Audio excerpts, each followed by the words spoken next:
Elon Musk completely destroyed Twitter's CEO Parag Agrawal and his board of directors. Musk, who is in the process of taking over the social media platform Twitter for $44 billion, has recently tried to prove to everyone why he might no longer proceed with the deal.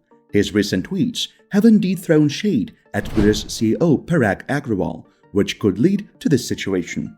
But why is Musk coming after Parag and his board of directors, and what has this got to do with his doubts about the commitment to acquiring the company? It is very complicated.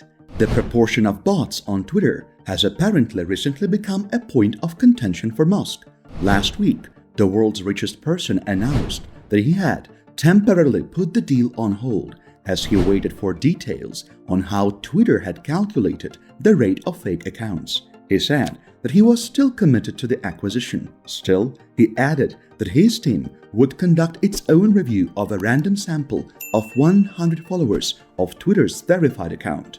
Later, Musk said Twitter had contacted him to inform him that he had violated a non-disclosure agreement with the company by revealing that his sample size was 100 accounts. Musk's latest revelation comes a day after he replied with a poop emoji to a series of tweets published by Agrawal. The Twitter chief laid out how the company blocks and removes fake accounts from the platform, and apparently Musk wasn't very happy with this information. And while the deal is being finalized, Tesla's CEO has agreed not to make any negative remarks about Twitter. However, days after the agreement had been signed, he made some strong comments.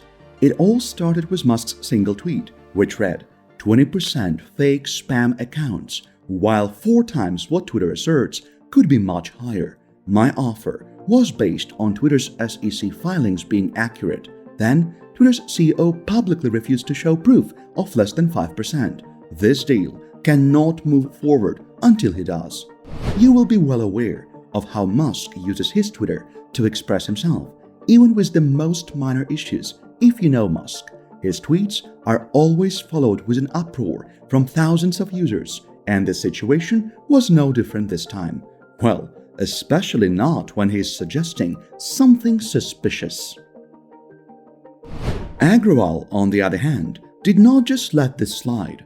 However, he started off on a lighter note, addressing the situation like it was nothing but trivial. He said, "While I expect the deal to close, we need to be prepared for all scenarios and always do what's right for Twitter."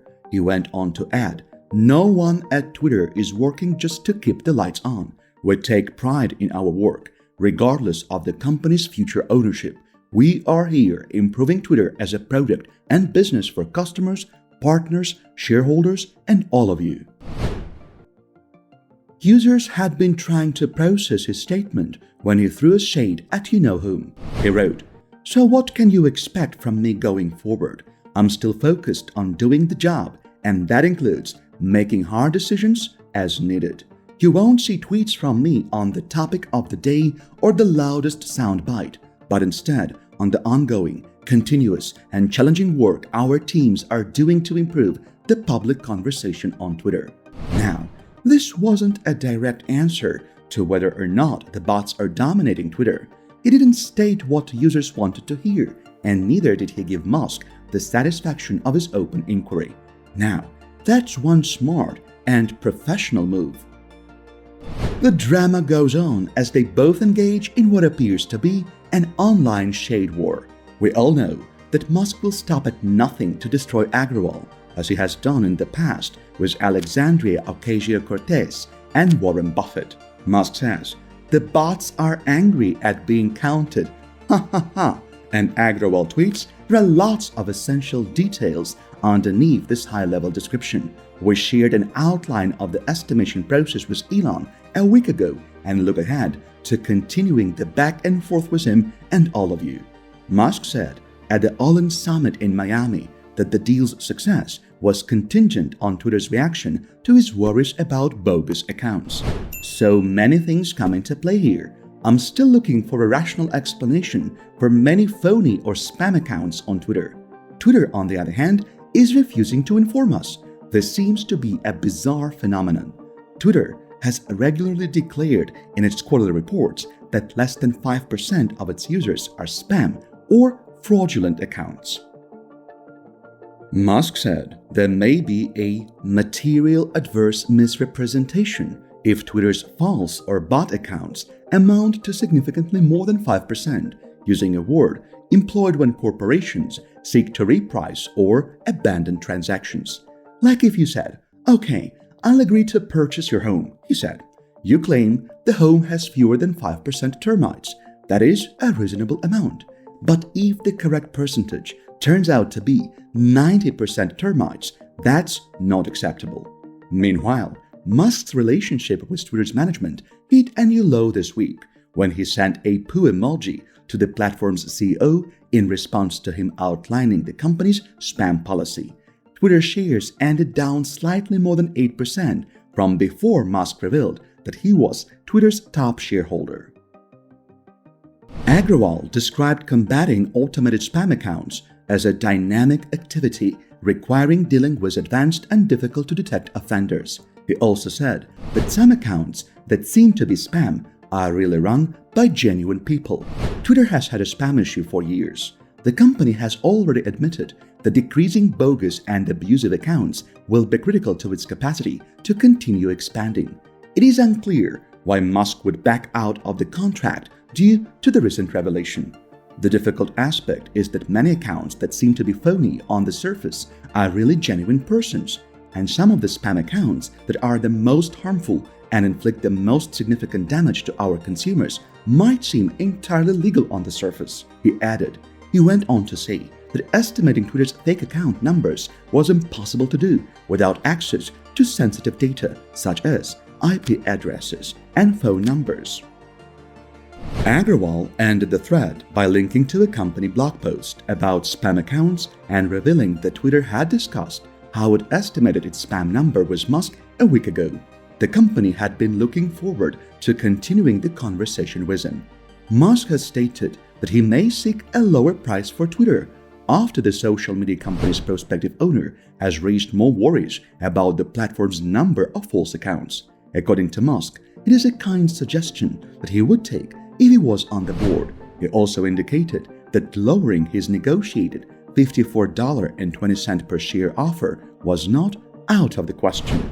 Only days after putting the $44 billion purchase on hold after questioning the number of spam accounts on Twitter. What will this mean for Musk? Musk's actions, highlighted by his statements, have fueled rumors that he is preparing to renegotiate the arrangement or walk away from it, which would incur a $1 billion break charge for the world's wealthiest person. Some analysts question if the multimillionaire is genuine about acquiring the company. "I honestly don't know whether Elon wants to purchase Twitter," said senior professor in finance. "At first, I assumed he wasn't serious. Then he collaborated with banks and financiers to develop a credible purchase strategy. Now he's called a break for an issue that's both well-known and should have no influence on his future plans for the firm.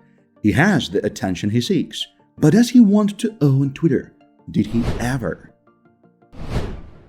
On the other hand, Twitter lawyers have also questioned Musk's ability to walk away from the transaction or negotiate a new one at a lesser price by concentrating on the bots problem.